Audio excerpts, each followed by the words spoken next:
It's another day in America. Another day in America. Welcome to the America at 250 podcast, devoted to enabling us to see and feel America through the eyes and hearts of others, and as a result, take concrete steps to make America truly great. I'm Kevin Caldwell. And in order to pursue the purpose of this podcast, throughout the project, I'll be inviting a very diverse set of guests to share how they would answer what would make America great. It only seems fitting during this year in which America turns 250. Unanswered questions, 250 years and counting, we're still waiting in America. Hey everybody, just a little heads up that this episode is going to spend quite a bit of time unpacking a song that my guest, Robbie McDonald, has written. And I just wanted to let you know that then near the end of the episode, before finally signing out, you'll actually have a chance to hear that. So stay tuned. I think you're going to really find it very meaningful. Well, welcome everybody to the America at 250 podcast. And if you've been following along, you know I've been having conversations with lots of different people, different guests, First Nations and Latinx poets and scholars and descendants of enslaved peoples. And today my guest is a friend, fellow singer-songwriter, Robbie McDonald, and just something you might be interested to know about him. So there's sort of two DNA strands, if you will, to his artistic background and development. One is he's born in Los Angeles, and you wouldn't know it if you could see him right now, but he sort of gained some notoriety as members of some hair bands back in the Sunset Strip of Los Angeles. But also really by living in Ireland, which you might be able to tell from his name. McDonald is part of his heritage, but living there in his own description, he talks about how that his soul and his inner singer-songwriter was sort of eternally deepened by the time in Ireland and the, of course, long history there of poetry and song. And so I first met Robbie at a place called the Pop Hop. If I recall right, I don't think I came across you before that, Robbie. At an event there, Pop Hop is a little cooperatively owned bookstore in the Highland Park, Eagle Rock area of Los Angeles. Really beautiful space, community engagement, a place for the arts, and a bookstore. And got to hear Robbie perform some of his music that evening, and have stayed in touch ever since.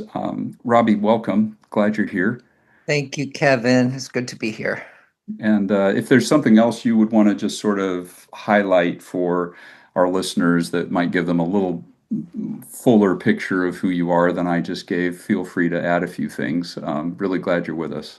No, you nailed it. And I would just like to shout out the Pop Hop because I haven't been there for a while.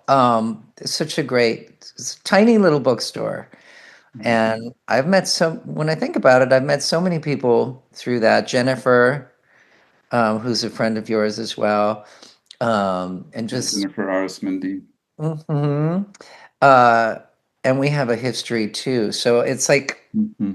places like that. I think when people think of Los Angeles, they think of this big sprawling place, but there are these little kulaks like that too. There's these little Lux gem Woodshed, yeah. Mm-hmm. spaces where you run into, really uh, songwriters with a lot of integrity, and is all the things that people say Los Angeles isn't is really represented in some Yeah. of these smaller venues. So Yeah, and for those of you who are listening and you're able to be in Los Angeles, or perhaps you live in a community of Los Angeles, I'd encourage you to check out places like Pop Hop and Kulak's Woodshed, and of course others. And feel free to drop me a message in the comments if you want to find out more about that. yeah. But yeah, but our conversation. So Robbie, we're about to celebrate America at 250. There'll be all sorts of celebrations. People will be waving flags, and there'll be all sorts of things at a national, state, local level, family levels, et cetera, as people celebrate the 4th of July, as we do every year, but this is a biggie given the 250th anniversary. Yeah. as some would celebrate it. But we're also like we're in a certain season of our history, and one of the questions I ask people in the podcast as we open is just sort of how it feels to be them right now in America as it turns 250. You know, we're fresh on the heels of an event at the White House on the lawn, a big UFC fight with lots of controversy around that. There was in May the Rededicate America 250, saying we need to go back to the faith of the founding fathers. And Mm. frankly, as we're talking, it's the month of June in 2026, and it was barely 2 weeks ago that the 10-year anniversary of something that happened June 12th, 2016 in Orlando, Florida, when 49 people were killed at a gay Mm. nightclub, the Pulse.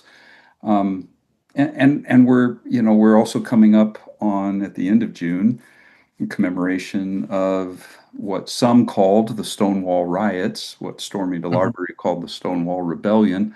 And so there's just a lot going on in our country. There's a lot of narratives about LGBTQ plus community and the trans Yes. community, especially, et cetera.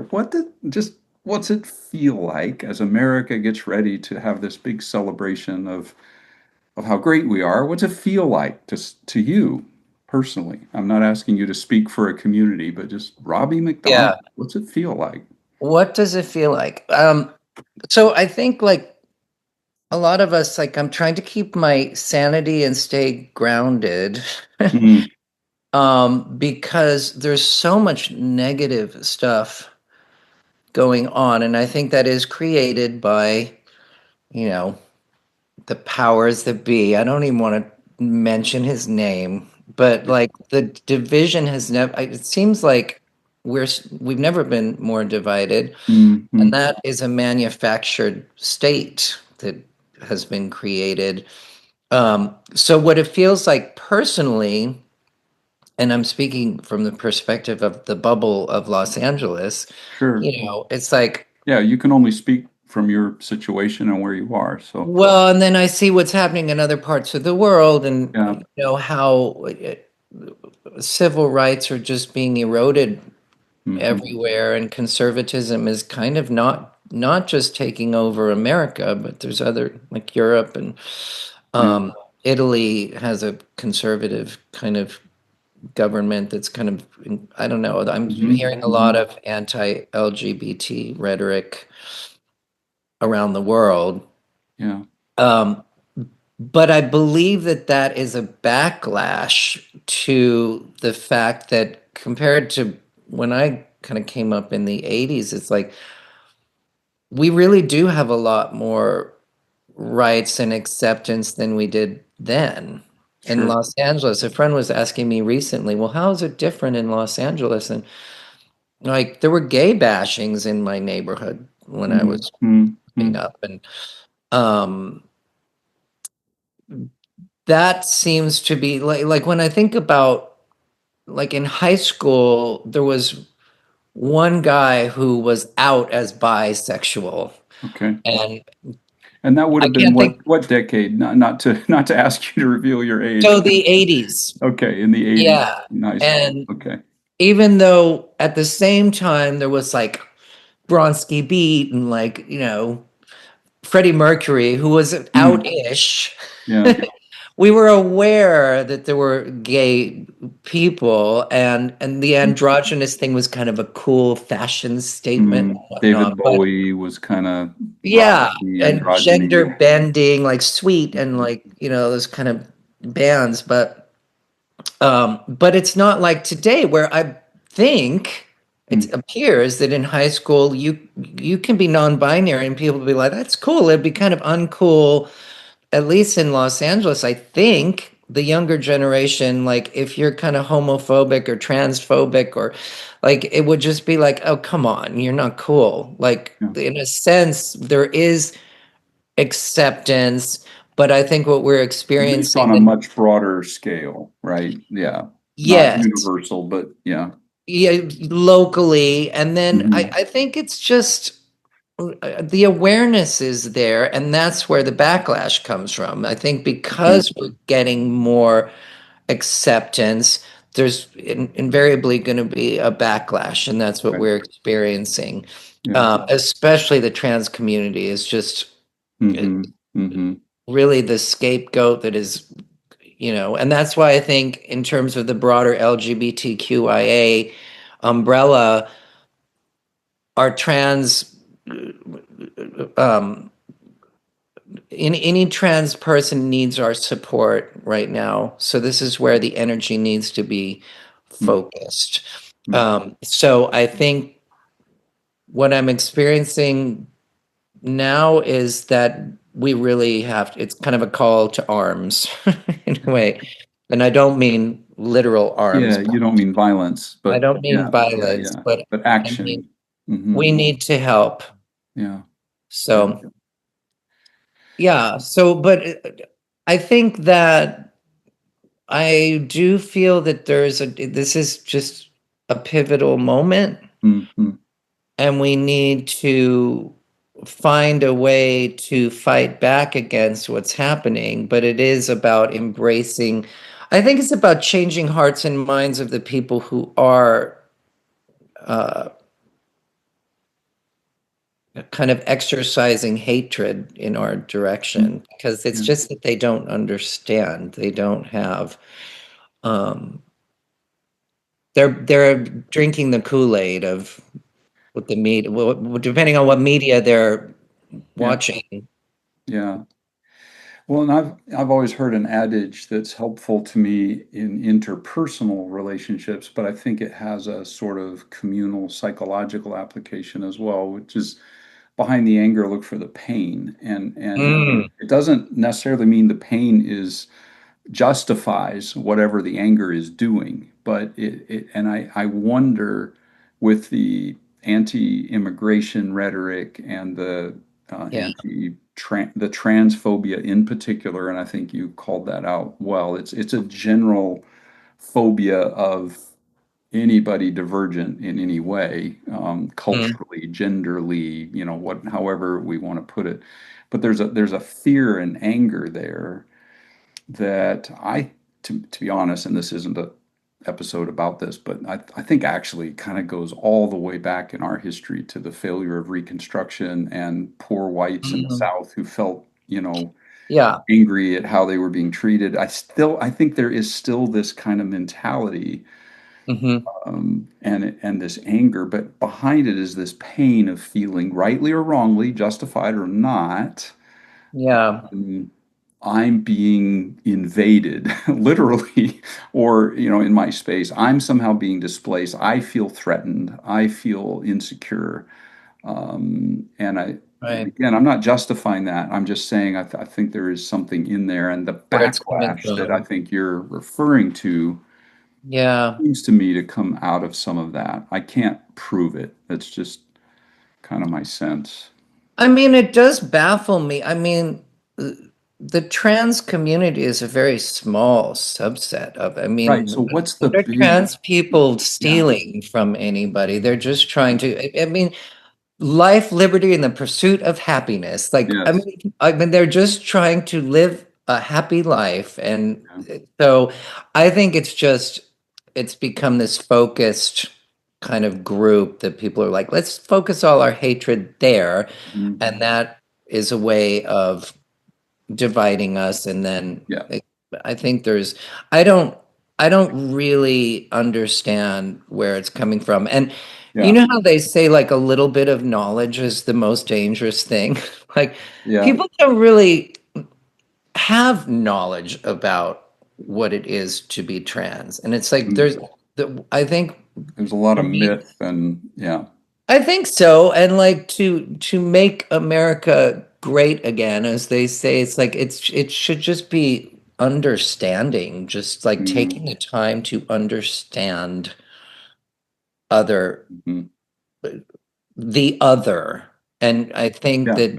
that's really something that is, I think we're just all so there's this kind of chaotic haze of information that we get, and it's just little snippets of information, and people then base their entire mindset on a tiny little bit of information. Yeah, yeah, And yeah. And from a tiny bit of information, from a tiny sample size, from it just, and then blown out of proportion and mythologized into a narrative. Mhm. Yeah, sort of like, I mean, it's sort of the sort of gender sexuality version of Haitians are eating our cats. Right. Which gets traced back to Oh a my God, lady no. just making a sarcastic comment about her missing cat. Maybe the Haitians ate it. She finally admits that, but by then the story is, Oh yeah. yeah, Yeah. yeah. So there's gender sexuality versions or trans versions of those kinds of stories, right? And Absolutely. yeah. Yeah. Well, and you've mentioned like the other, and like actually, when I started this podcast, I thought, oh, we're going to explore all kinds of big answers, to these things. What would make Mhm. America great? I keep coming back to very simple things like engaging with human beings as human beings. But to do that, we actually have to be willing to listen to other people's stories and Mhm. hearts, and art can do that. And I think Mm. the music that I've heard from you can do that. The first song I ever heard you do was a song called Walter, I believe. You're Um, Walter. Uh-huh. and Yeah. it to me, it was an incredibly empathetic kind of thing. So for listeners to this podcast, I have been invaded by a grandson here who on this. Hey. So, hey, buddy, I'm in the middle of recording something right now, so I need you to wait for me, okay? Hi. Okay. Bye. Hi, Henry. Can you close the door, buddy? Can you close the door? Thank See you you. later. That's great. I kind of knew that would happen. They've been at the library this morning, so Uh, figured when they came home they'd come looking. yeah. Anyway, what I was trying to tee up was you sent me a song as we were getting ready for this, and Mhm. called Red Handbag. And I'm gonna, for my listeners, I will include the song actually in the episode. You'll get to hear it. But before that, I actually want to talk it through. Um, and you told me some of the backstory Mhm. about being a little boy and carrying around a red handbag, and Mhm. I think the song really uses that as a powerful metaphor. And I just want to explore it, if that's okay with you. The Sure. song. Uh, Yeah, I didn't reveal my childhood trauma and podcast. That's yes, thank you for sure. my dozens of listeners. Yeah. It's actually slowly building, but we'll see. Yeah. But could I just like stanza by stanza, like read through Sure. the lines and just explore? I can talk about what I'm thinking and how it's impacting me. I'd love to hear Yes. you as the No, songwriter, because I just think it's an yeah. exercise for my listeners in empathy, and even those who are already sympathetic. I think just really coming alongside and listening well is something that we're really bad at in And our for a country. songwriter, as you know, for people to delve deeper into the lyrics, it's like, thank you. I You know, know. Well, it's but great. it's very meaningful. So the first line, handwritten verse, a Barbie doll, my extra firm hold aerosol, my tiger beat collection were swept away. In God we trust, they hoovered up my fairy dust. My red handbag went missing. Just that first Hmm. stanza. Yeah. Maybe I've been talking enough. What do you want to say about that? I know Well, how it makes me feel, but I'd love to hear you.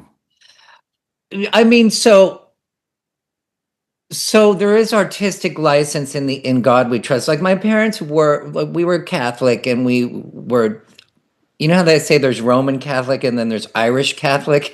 An Irish Catholic is just you have to go to mass, but we didn't go much deeper. That they weren't like evangelicals or anything like Yeah, that. yeah, So in God we trust was, I don't that was more like a general statement about, you know, even as a child, you're kind of aware that it's just like, oh, gay is bad. Gay is Right. like And there's this sinful. divine Gay, figure behind that, right? Yeah. yeah, and that, and so that was just that, my little journal that I'd keep and everything, like that everything that was gay about me was kind of taken away and thrown away. Hmm. So, but it's mainly the red handbag is what I remembered. And I had actually completely forgotten about this because I think we do like forget some of the most traumatic things. Mm. And then, when you reach a ripe old age and you are part of a songwriting group, that I was Hmm. part of this songwriting thread, which by the wonderful Landau brothers, they amazing. I don't know if you know the No. Mm-mm. David and Daniel Landau are brilliant songwriters and wonderful people, but I was part of this songwriting thread where they'd give us a one-word prompt on a weekly basis. We just finished up a 12-week session of this, but the prompt for that week was missing. So the Mm. prompt arrives on Monday. You have to complete the song by Sunday. Okay. So of course, all of the week goes by. I couldn't think of anything. I'm missing. What was missing? So Sunday rolls around. I'm like, okay, it's due today. You're up against your deadline. Yep. Yeah, and I was just missing. What was missing? And then I could see the red handbag. I had this little plastic red handbag. I don't know where it came from. I presume my mother bought it for me. Like I remember we'd go to thrift Mm. stores Interesting. Yeah. and she would, she'd buy me whatever I wanted. I'd be like, "Can I have that? Can I have this?" It probably cost 25 cents. Yeah. Yeah. You're right. And Right. she must have bought it for me. I really don't remember how I acquired the red handbag, but at a certain point, and now my brothers too. I have two brothers. One is gay, and the other is I'm not. I still am not sure. But we all would walk around in our mother's shoes or Mm-hmm. high heel shoes. We just be like we had tiny little feet, and we'd kind of just be kind of mimicking Yeah. our mother and whatnot.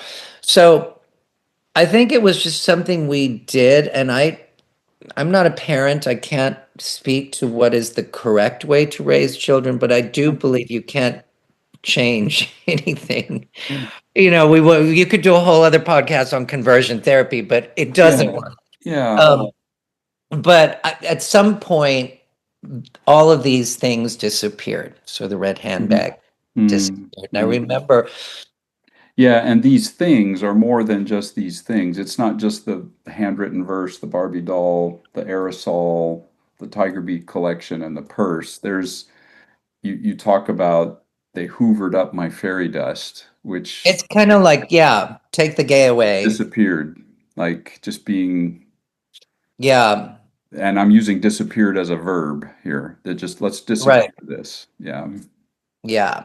yeah, and literally kind of just getting sucked up into this machine. I mean, that hoovered up thing, that's such a powerful image of erasure and just kind of denial and erase. Yeah, it just, I mean, how did that feel as you've gotten in touch with that? This I isn't a therapy session. You don't have it's to I answer know. that. I know. I Yeah. know. Let me move over to the sofa, Kevin. Yes, Um, just lay down. yeah. I, You're not how on did the it clock. feel? It's okay.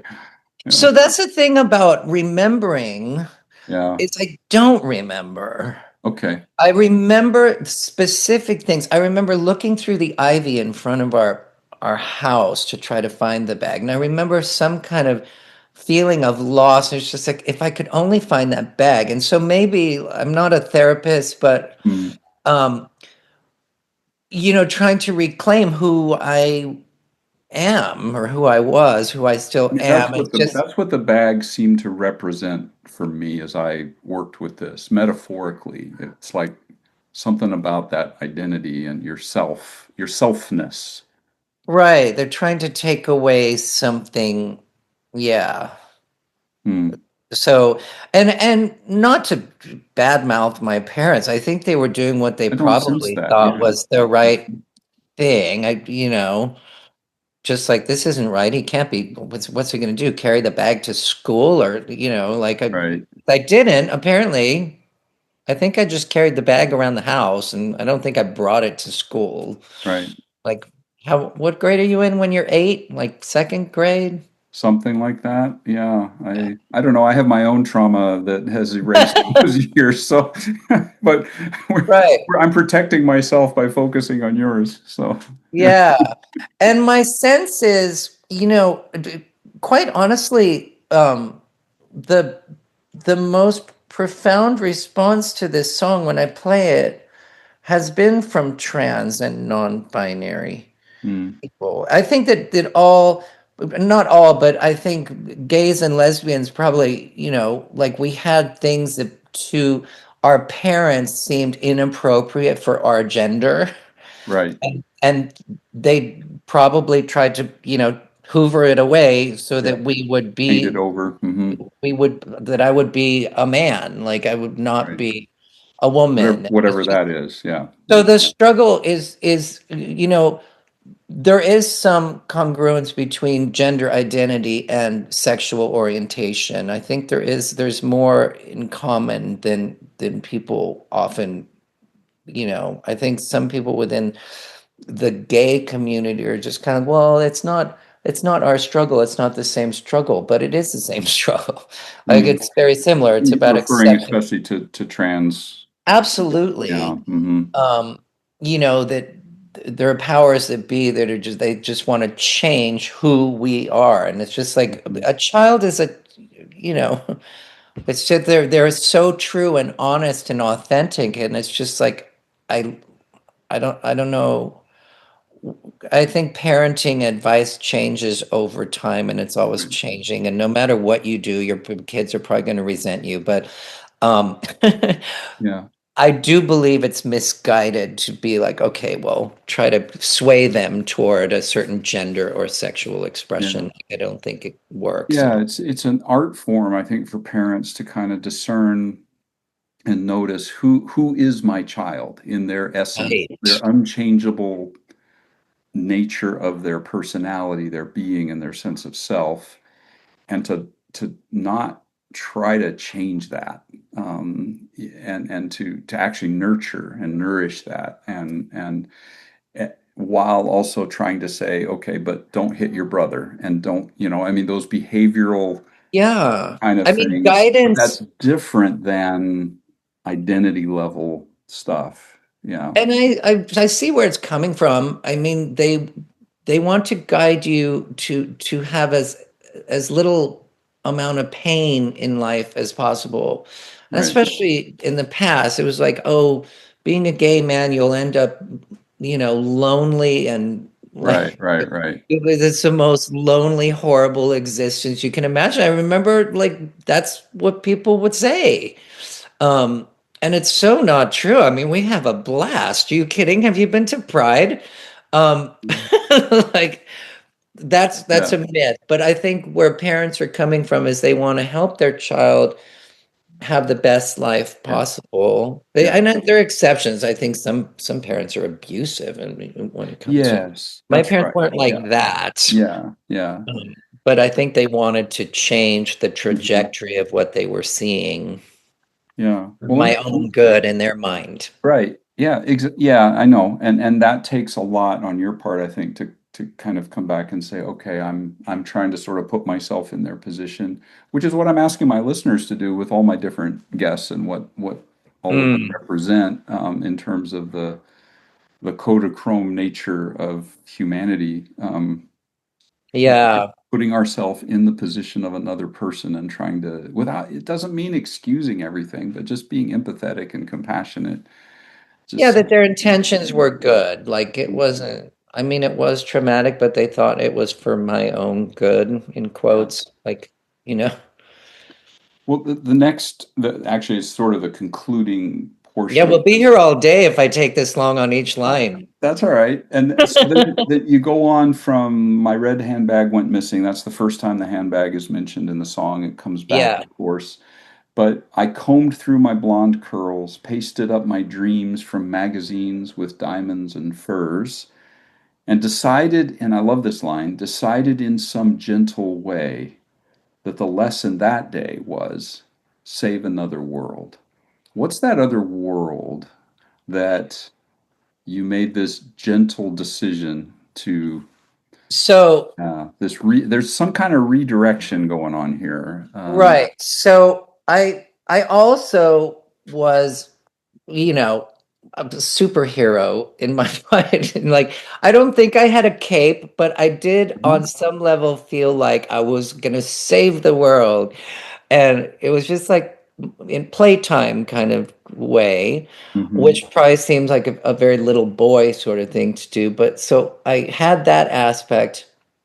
The comb through my blonde curls, and I I like to think that I exercise that self-care as a 6 to 8 year old mhm, kid, but I don't really remember that. But that pasted up my dreams from magazines. It's like I imagine myself kind of be like, okay, they don't understand me, but I'm going to take care of myself. mm, So I okay, comb my hair and like those kind of the first iteration of self-care as a yeah. child, kind of like, okay, they don't That's understand me, all. but and they're not taking care of me the right way. I'm going to take care of myself. And instead of saving the world, I'm going to create my own. Yeah, yeah. So, and that's what I think that, Kind of what I was wondering about the line. Yeah. yeah, Mhm, queer people, I believe we have to create our own paradigm, our own world in order to really function and thrive. It's kind of like, okay, if they don't want us, we're going to create this fabulous world of our own, which I know that sounds kind of like we're isolating from the general population, which I hope it's not, but it is like a self-preservation. I was just going to say that it's self-care and self-preservation. I mean, what else can you do, especially at age 6 to 8, as you're talking about? What else Hmm. can a child do? Yeah. So, Yeah. but it is also, I can see the negative side of it too. It's kind of like saying, okay, they don't want me. I'm just going to retreat and create this world inside. But then that world is met by other people who understand me. And Hmm. that isn't just queer people, that's Yeah. allies too who understand. Like Yeah. they're part, you can be part of our world. Yeah. Like, you know what I mean? Like it's kind of like saying save another world and it's a great world and you can all be part of it. You just have to open your mind and be Yeah. understanding. Yeah. So, Well, yeah. and maybe in the context of a podcast about what would make America great, maybe there's another world that we can actually say. Oh yeah. So maybe we don't. Maybe. Yeah. Anyway, I need to play with that a little bit. This is an idea that's just coming to me, and I don't want to Yeah. go down the road too far. Mars. We'll go to Mars and we'll create. Yeah. Yeah, well, there you go. Yeah. Gets us onto billionaires and all sorts of things. But Right. you mentioned the word paradigm a moment ago, and Yes. that actually shows up in the next stanza. Yeah. So let me use that as a segue. And I love this is actually, I think, one of my favorite portions of the song. They, which I assume is the people around you, didn't want to make a fuss. They didn't talk about it much. You don't when you're just guessing. And that, as a parent, I'm like, how many times in raising my kids was I like looking to my partner and You're saying, just riffing, what right? is Yeah. happening with our kids? I have no idea. I'm just Yes. guessing. Right. Anyway, Right. and then so so here's this, the closest people in your life, I'm imagining, aren't making a fuss. They don't really talk about it. They're just guessing. So there's Hmm. all this unspoken stuff, Yeah. Sweep it and under the carpet. It's kind of like, yeah. hoover it up, sweep it under the carpet, whatever it is. I'm left to toe the line, invented my own paradigm. My red handbag was missing. My heart just goes out to that kid. Uh, Mm. anyway, is there more you want to unpack about that and those lines? But I just wanted you to know, I just was like, can I hug that kid? Oh. Oh. Um, I mean, I don't know that I did all of these things in the moment. I think Sure, over sure. my I mean, this is a life, creative presentation of what's going it on. Yeah. is because I don't remember being this evolved at 8 years old. That's That I pretty was like, evolved. okay, Yeah. well now I'm going to comb my hair and then I'm going to Yeah. paste up because the pasted up my dreams from magazines. That's like I do that now, like the vision board sort of thing, glue Yeah. stick, and you kind of create your world Yeah. by envisioning it. And I don't think I don't think I actually did that. But it's sort of a metaphor for I'm going to envision the world that I want to live in, sort of thing. So the paradigm is like that too. It's just like it's creating another world, like No. a paradigm where I'm perfectly okay just as I Yeah. am and I'm accepted. And I think that's what we're all looking for. And Yep. if it's not available to us, we create it in some kind of way. I'm reminded of, and I can't remember his name now. The Lost Language of Cranes is one of his books. He's a gay author, a British author. But he talks about, musicals as an escape and Hmm. all of that, and how as as queer people we've created also the fabulosity and like it Interesting. is an escape, but it's also like this world. It's like we Hmm. create. I'm not going to say that gays created musicals, but it's like we definitely have our. Are you okay? Yeah. Yeah. I just stepped funny.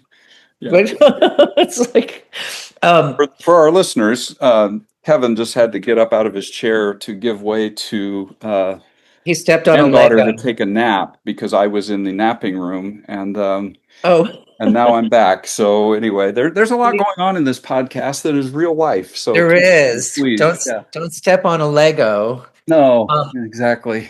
very painful.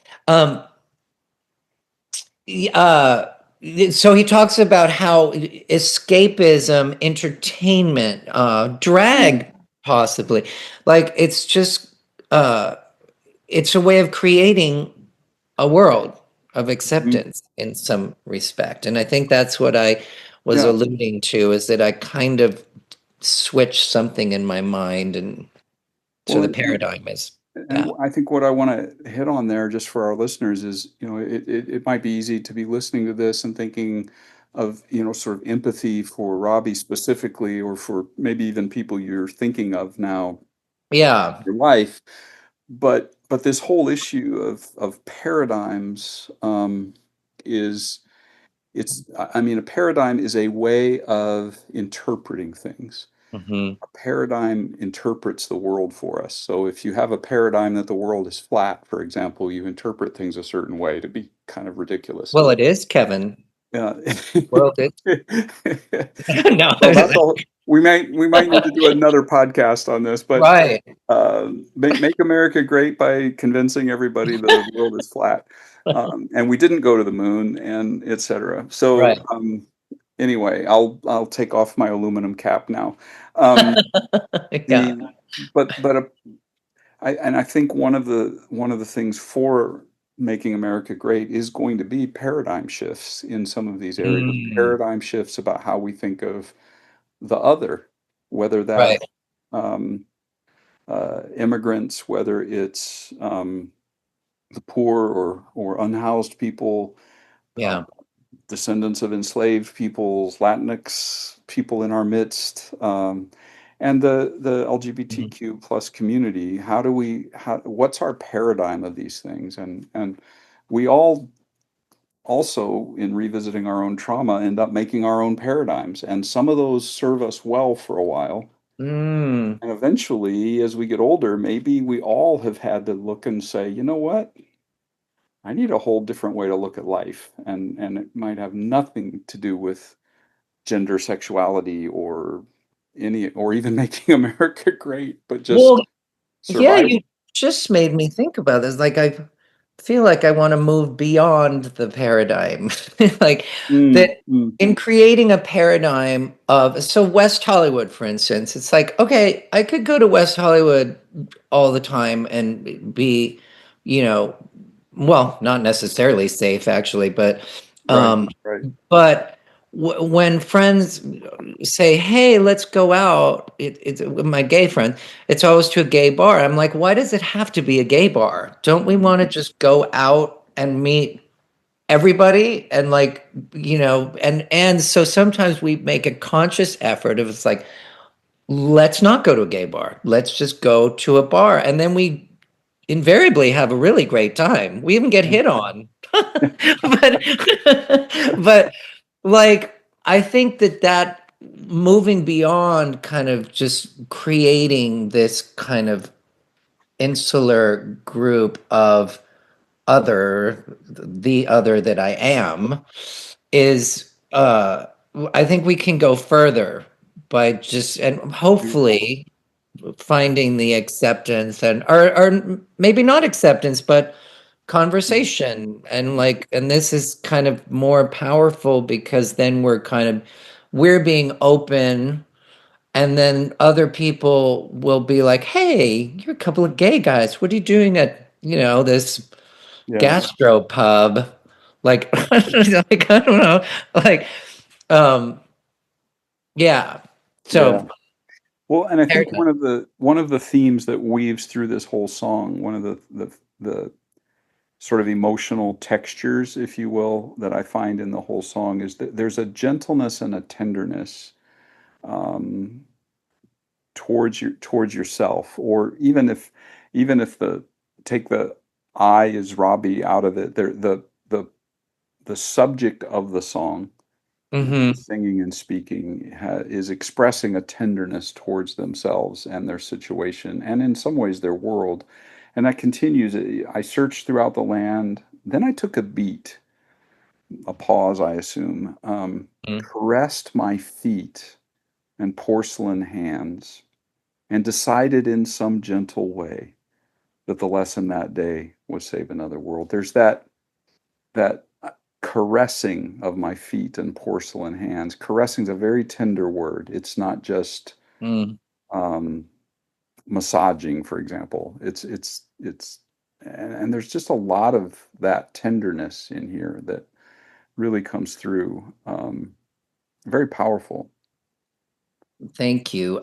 So I'd like to think that at 8 years old I was so again evolved, That but astute, yes. taking care of myself, because the caressing my feet was just kind of like, okay, like kind of self-care again. Yep. Um and that did evolve over time. It didn't happen in the moment, but I think it's kind of, in a broader sense, learning to love yourself Yeah. in order to thrive. Like, it's just because it wasn't like my parents didn't love me, but it was sending a signal that who you are is has to be changed. So over time, I learned to Yes. caress my feet, and then porcelain hands is just, just a feminine aspects of my Mm.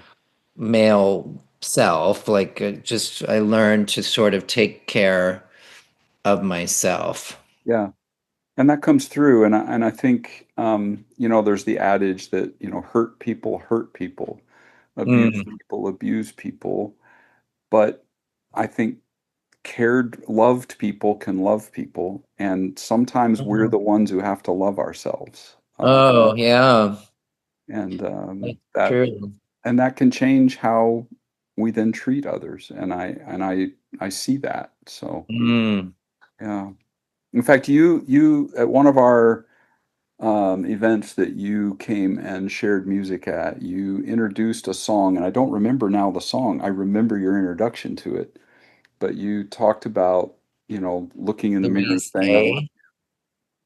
you." Yeah, the And looking in the mirror work. Yeah, and I went home and did that. I looked in the hard, mirror right? and tried to say, "Kevin, I love you." I ended up writing a whole song about it, but it's hard to It's do. really hard to do. Why Yeah, the F is that? You know, why is it so hard to love ourselves? So, but you're doing that here, and I think there's a, you've mentioned several times. I'm not saying I was this astute, at that age, or that I was this self-aware, but in a sense, Robbie, what you're doing is reaching back through time to that inner child that is still in you.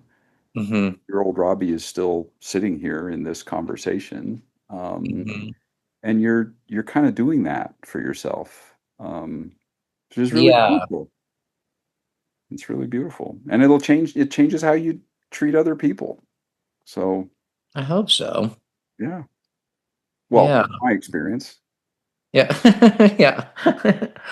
I mean, yeah, because I don't remember having any anger toward my parents at the mhm, time. Like, again, it's like trying to remember what you were thinking when you were that age. Like, you just kind of get through it, and then, but I think that over time, I guess when you write about a memory, in this case, it's like writing about how I recovered from the trauma, I yeah, suppose, of the loss of that handbag, and um, hmm kind of about the recovery, but kind of putting it in the past tense of as a child, I was hmm aware enough to yep, do that because maybe the awareness is kind of there because yep, even when you're a child, so.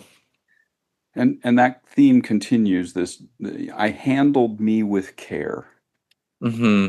when I found that all these precious things had vanished in thin air.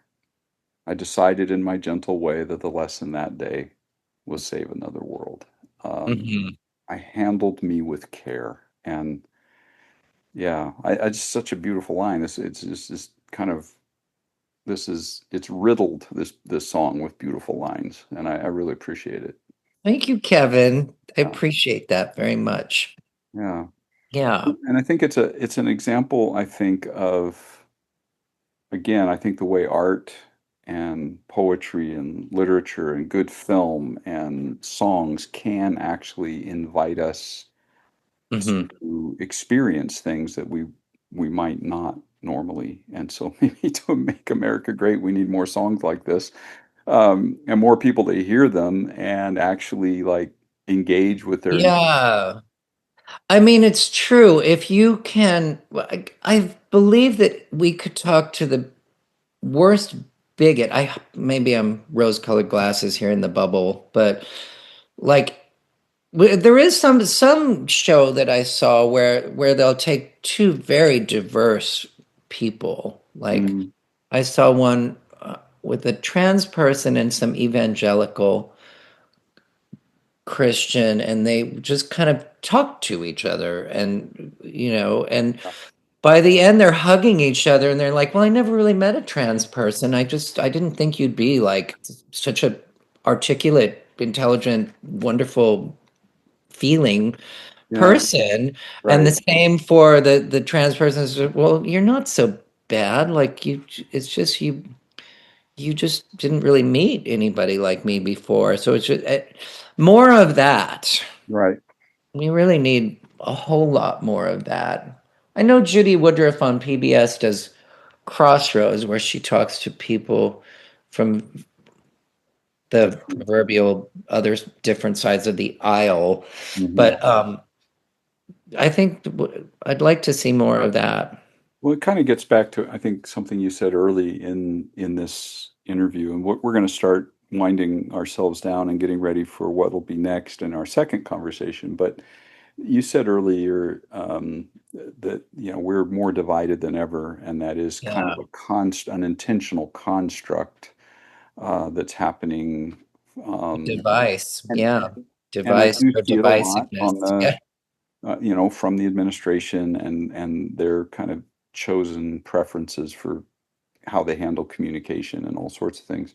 Hmm. It, but I see it on all sides as well. I mean, I in my social media feeds, there's a lot of my friends who are definitely blue and, Sure. et cetera, but they're doing some of the same We're stuff. as closed-minded as yeah, it's true.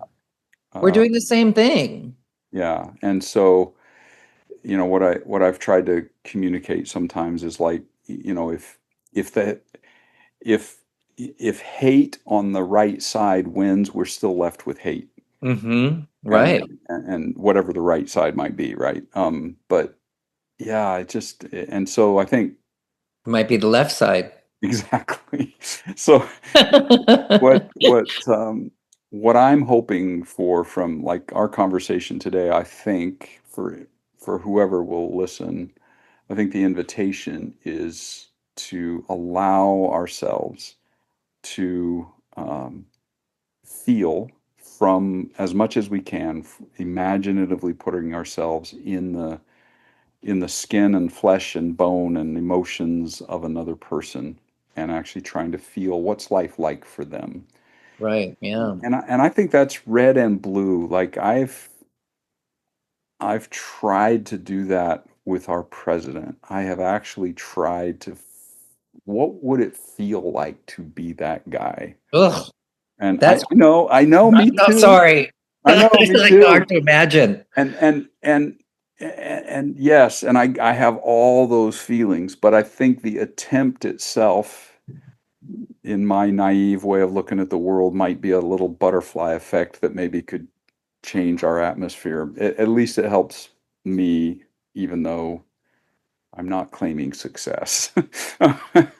Well, interesting you say, like, I mean, what was he like at 8 years old? How Exactly. was he Exactly. raised, and what was he Yeah. fed in terms of his worldview? Because there's kind of an indoctrination slash socialization that happens to people that so they become the person they become, and Yeah. so it's a kind of slippery slope, I guess. And then we Because still have choices how we handle that, right? We all have yes, choices about how we handle whatever childhood trauma and pain and yeah, indoctrination we received. And so it's not an excuse. Compassion and empathy are not excuses, no, but they open the door perhaps for a different way of engaging. sure, yeah, kind And of so we'll be understand. talking about more of that in our next interview. I want us to end up talking about but, let's say that people start to get more empathetic and compassionate. That's great. It's a great start. But then there still are some tangible things we want to talk about what could make Mm, America great. I want to talk more about the whole question of gender, sexuality. You broached that a little bit today, but we'll get back mhm. into that. We might talk about our wish list of policy changes at the macro level, but we'll also come back down to like what can an individual do who looks at all this and says, well, what can little old me do, and for those of us who either want to be allies or consider ourselves allies, we want to talk about what could make a good ally. How do we do that better? So Right. that'll be some things that we'll talk about in our next interview, Robbie. Yay. And for my listeners, what is about to follow, please don't sign off right now. I will actually be putting the song, My Red Handbag, into the podcast itself, and you'll get to hear Robbie's music. And I hope Oh, that, I appreciate that, Kevin. I'm yeah. taking all this time to go through the lyrics. Like, who does that? Well, we did. Yeah, you did. Well, I really appreciate it. good. Well, thank you, Robbie, for being with us. And everybody, listen to the music, and then we'll see you in the next one. Hooray. All right. Thanks, everyone. Bye, Kevin. Bye, Robbie.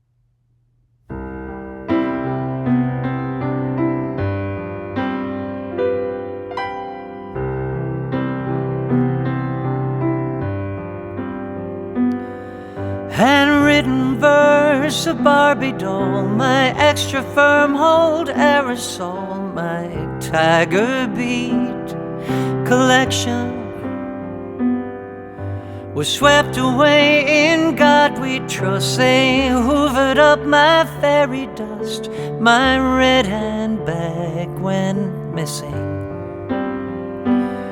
so I combed through my blonde curls, pasted up my dreams from magazines with diamonds and furs. hands and decided in some gentle way that the lesson that day was save another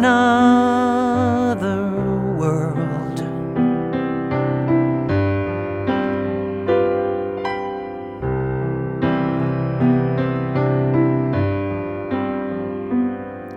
They didn't want to make a fuss, they didn't talk about it much. You don't when you're just guessing. And I was left to toe the line, invented my own paradigm. My red handbag was missing. So I searched throughout the land.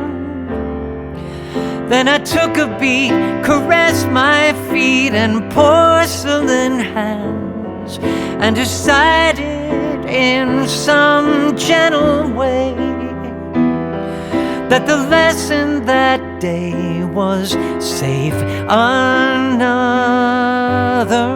world. So I handled me with care when I found that all these precious things had vanished in thin air. I decided in my gentle way that the lesson that day was save another